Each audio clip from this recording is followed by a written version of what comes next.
नमस्कार। संतोष की रिपोर्ट में आप सबों का स्वागत है। और आज हम संतोष की रिपोर्ट में चर्चा करने जा रहे हैं कि एक भ्रम हम सबों को कह सकते हैं कि एक ऐसी दिशा में लेकर आगे बढ़ रहा है जो कहिए कि मृग मरीच का है। संभावनाएं दिखती हैं, उम्मीद रहता है कि इसी के माध्यम से, इसी रास्ते के माध्यम से हम चीज़ों को बदल सकते हैं, लेकिन सच में वो मृग मरीच का ही है।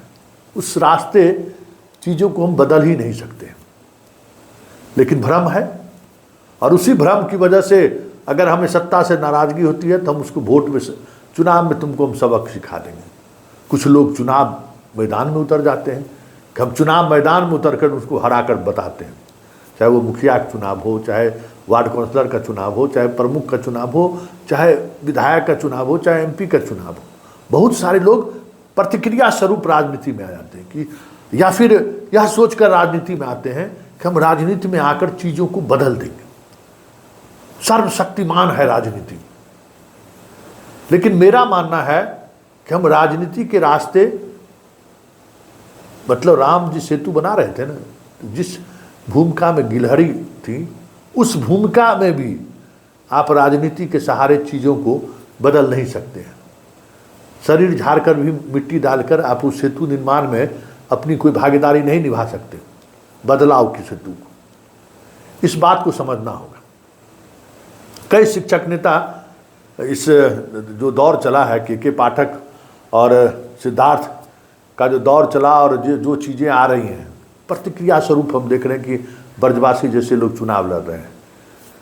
4-5 और शिक्षक लोग रिजाइन देके कोई पार्टी ज्वाइन कर लिया और उनका हम भाषण सुन रहे हैं सोशल मीडिया पर कि हम आएंगे तो ईंट से ईंट बजा देंगे।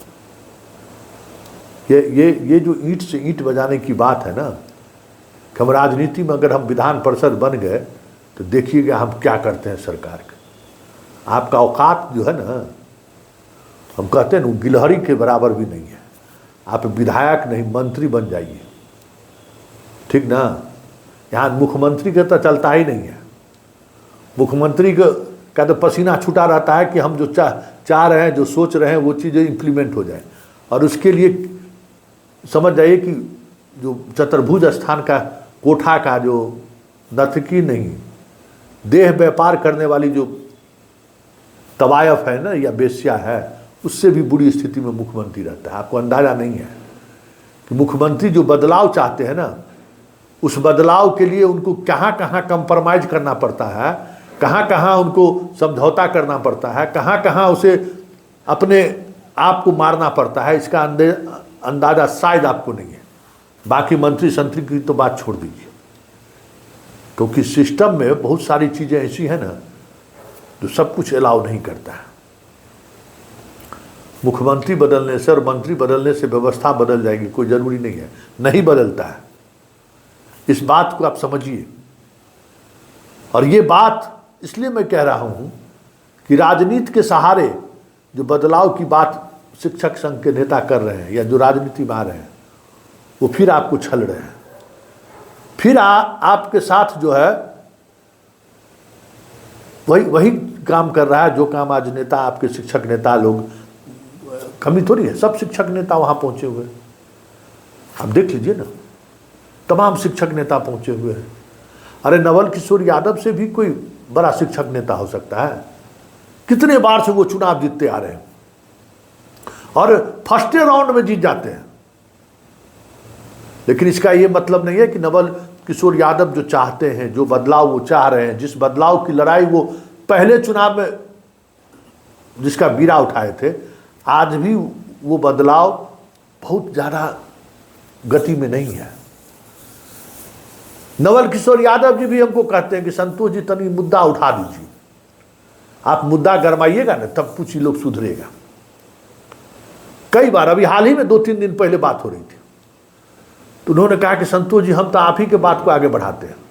जैसे ही आप वीडियो डालते हैं कि हम उस वीडियो को लेकर हंगामा खड़ा कर देते हैं। और बहुत सारी बातें उन्होंने कही कि आपके खबर का क्या इम्पैक्ट है आपको नहीं मालूम है ना। हम लोग महसूस करते हैं कि जब आप खबर डालते हैं तो किन लोगों का बीपी बढ़ता है। मतलब कि जितने डेमोक्रेसी के तंत्र हैं, वो तंत्र अगर मजबूत होगा, वो सबल होगा, तो फिर परिवर्तन का जो आप चाहते हैं परिवर्तन, वो परिवर्तन की दिशा तेजी से अपनी ओर बढ़ेगी। तब परिवर्तन संभव है।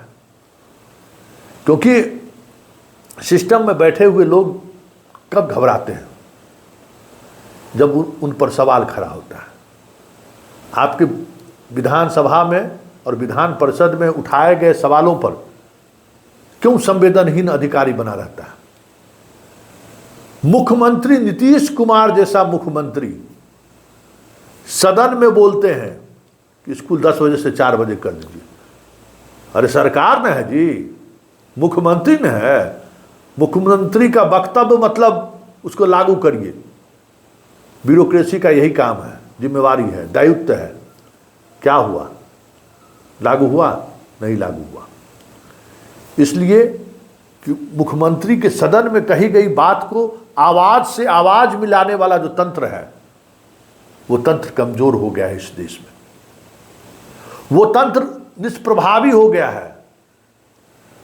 तो जो एक दबाव ब्यूरोक्रेसी पर पड़ना चाहिए था, वो ब्यूरोक्रेसी पर दबाव पड़ना तो दूर, पूरी तौर पर बेलगाम हो गया है। सदन में इतनी बड़ी बड़ी बातें शिक्षा के सुधार को लेकर होता है, मंत्री जवाब देते हैं, कहते हैं कि बस सदन के समाप्ति से पहले हम आपके तमाम सवालों का जवाब हम देंगे ही नहीं, बदलाव के साथ देंगे। क्या होता है? सदन में कही गई बात, सदन में उठाए गए सवाल का किसी दौर में मतलब होता था। सदन के सत्र के दौरान पूरे प्रदेश के अधिकारी इस बात को लेकर सशंकित रहते थे कि कहीं मेरा मुद्दा सदन में न उठ जाए, सवाल खड़े नहीं हो जाए। और सदन में जब सवाल खड़ा होता था तो उस अधिकारी की पैंट गीली हो जाया करता था। लेकिन आज क्या है? सवाल करने वाला भी, सवाल करवाने वाला भी इस खेल में इस कदर डूब चुका है कि न उसके सवाल का कोई मतलब आज की तारीख में रह गया है और ना ही उस सवाल का कोई मतलब रह गया है। क्यों आज पूरी डेमोक्रेटिक इंस्टीट्यूशन कमजोर हो गया? आपको गुस्सा है कि नीतीश मेरी बात को नहीं मान रहे हैं, के पाठक के जुल्म के खिलाफ आप में आक्रोश है, एस सिद्धार्थ के होशियारी को आप समझते हुए भी जवाब देने की स्थिति में नहीं है। इसका इलाज या फिर इसमें बदलाव हो या बेहतरी के लिए कुछ हो, इसके लिए आप खुद चुनावी मैदान में पहुंच जाए और नीतीश के खिलाफ झंडा बुलंद कर दें। समस्या का समाधान नहीं है। आप शिक्षक के रूप में सोचिए कि क्या हो सकता है। आप सड़क पर उतर जाएं तो लोगों को यह महसूस होना चाहिए कि इस प्रदेश के शिक्षक सड़क पर उतर आए, और ध्यान आकृष्ट होना चाहिए कि ये क्यों शिक्षक स्कूल छोड़कर क्यों उतर आए हैं। कभी आप मिड डे मील में हो रही गड़बड़ी या मिड डे मील के कारण जो शिक्षा व्यवस्था चौपट हो रहा है, इसके लिए आप कभी सड़क पर उतरे हैं क्या? बच्चों को 6-6 महीने तक पुस्तक नहीं मिल रहा है, सरकार पुस्तकें नहीं दे रही है, इसके लिए कभी आप सड़क पर उतरे हैं क्या? जरा आप विवेचना कीजिए। आज सदन में सभी विधायकों को, माननीय विधायक, विधान परिषद को वेतन वृद्धि की बात हो तो बिना किसी विरोध के ध्वनि मत से पारित कर देगा सब, चाहे कितना वेतन ले लीजिए। कभी कभी कोई लोग विरोध कर देते हैं। तो इसलिए आप जनता की नजरों में एक्सपोज हो चुके हैं। जनता आप पर भरोसा करना छोड़ दिया है।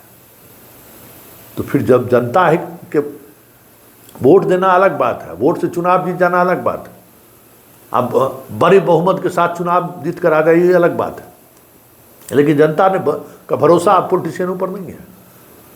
दिन में 13 बार गाली देता है।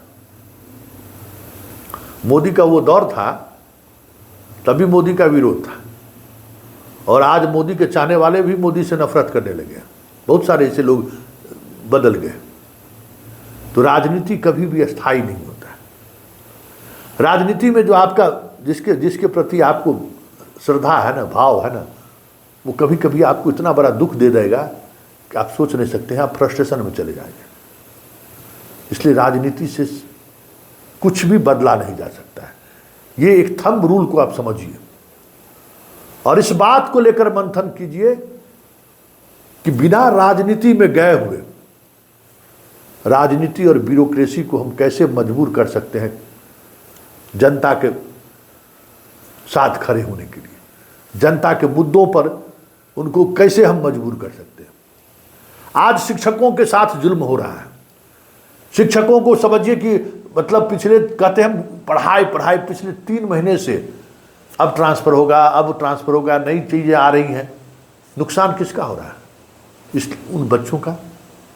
और उस बच्चों का अभिभावक उस हैसियत में नहीं है कि वो आवाज़ बुलंद कर दे कि ये क्या नौटंकी आप लोग कर रखे हैं। इसलिए ये तंत्र हिटलर बना हुआ है। जिस दिन उस बच्चे के माँ और बाप स्कूल पहुंचकर ये सवाल खड़ा कर देगा ना, ब्यूरोक्रेसी की क्या ताकत है, मुझसे ज़्यादा आप नहीं समझ रहिएगा। और एक मंत्री की कितनी क्या औकात है वो भी आप बहुत कुछ करीब से देखें कि क्या मंत्री के चाहते हुए भी एक उस विभाग का सेक्शन अफसर कुछ बाएं से दाएं कर दिया तो कुछ नहीं चलता है मंत्री का। तो इसलिए कि मंत्री को जो ताकत है ना, जहाँ से ताकत मिलती है जनता से, वो ताकत अब चुनाव में पैसे के माध्यम से जैसे भी हो चुनाव जीत कर आए, लेकिन असल में उनको ताकत नहीं मिलता है। इसलिए उनके बात का प्रभाव ब्यूरोक्रेसी पर नहीं होता है, उनकी बात का प्रभाव डेमोक्रेसी के अन्य इंस्टीट्यूशन पर नहीं होता है। और आज पूरा डेमोक्रेसी खतरे में इसलिए है कि अब हम चुनाव आप लोग जीत कर आ जाते हैं, लेकिन जनता का भरोसा आप जीतने में कामयाब नहीं हो रहे हैं। जनता आप पर भरोसा, वोट भले दे दे लेकिन जनता आप पर भरोसा नहीं करती। और यही वजह है कि इस देश की डेमोक्रेसी धीरे धीरे कमज़ोर होती चली जा रही है। मोदी 400 सीट क्यों न जीत ले या जीत जाए, जनता का भरोसा मोदी पर से उठ रहा है, जनता का भरोसा नीतीश पर से उठ गया है, जनता का भरोसा अगर योगी पर से उठ गया तो फिर ब्यूरोक्रेसी तो इसी दिन का इंतजार करता है। 240 सीट आया मोदी को, जरा पता करिए कि मोदी को अब निर्णय लेने में कितनी परेशानियां हो रही हैं, क्योंकि जनता सिर्फ सीट के आधार पर ही उनको कम नहीं किया, सीट के साथ साथ जनता का भरोसा उनसे उठ रहा है। ये साफ चीज़ें दिख रही हैं। इसलिए शिक्षकगण और बाकी लोग भी जो सोचते हैं कि राजनीति से जो है व्यवस्था को बदली जा सकती है, कदापि नहीं। राजनीति और बाकी चीज़ें जो है सो साथ साथ चलती रहती हैं। वो तभी बदल सकता है जब हम आप सब लोग बदलाव का मतलब समझने लगेंगे। 5 किलो अनाज से चीज़ें नहीं बदलेंगी, साइकिल, पोशाक और मध्याह्न भोजन से चीज़ें नहीं बदलेंगी। हम लोग भी स्कूल जाते थे बोरा पर लेके, और जितना अभी देश के ब्यूरोक्रेसी का जो पुराने लोग जो रीड है ना, सब बोरवे पर पढ़ा है, इसी सरकारी स्कूल का पढ़ा हुआ है। उस समय मध्याह्न भोजन नहीं था, किसी को साइकिल नहीं मिला था, किसी को पोशाक नहीं मिला था। सब लोग अपने एक एक स्वेटर पहन के पूरा जाड़ा में लोग जाता था। तो वो कमिटमेंट लेवल था। उस लेवल को समझिए कि पॉलिटिक्स अब तो हो गया ना कि अब जनता को करप्ट करिए, इतना ज़्यादा व्यक्तिगत लाभ जनता को दीजिए कि वो करप्ट होकर हमें भोजन, अब कोई माँ योजना, कोई बाप योजना, कोई बहन योजना, कोई फुआ योजना, कोई नानी योजना चला चला के जनता तक चीज़ों को पैसा पहुंचा रहे, डायरेक्ट बेनिफिट स्कीम चलाकर उसके अकाउंट में पैसा देकर चुनाव जीतने की बात सोच रहे हैं। उससे डेमोक्रेसी मजबूत नहीं होगा। आप चुनाव भले जीत जाइएगा लेकिन डेमोक्रेसी को मजबूती नहीं मिलेगी। इसलिए शिक्षकगण, लड़ाई शिक्षक नेता के सहारे नहीं लड़ी जा सकती कि हम विधानसभा विधान परिषद में पहुंचकर हम गरजेंगे और चीज़ें बदल जाएंगी। बदलाव की शुरुआत अपने आप से करना होगा, तो चीज़ें अपने आप बदल जाएंगी।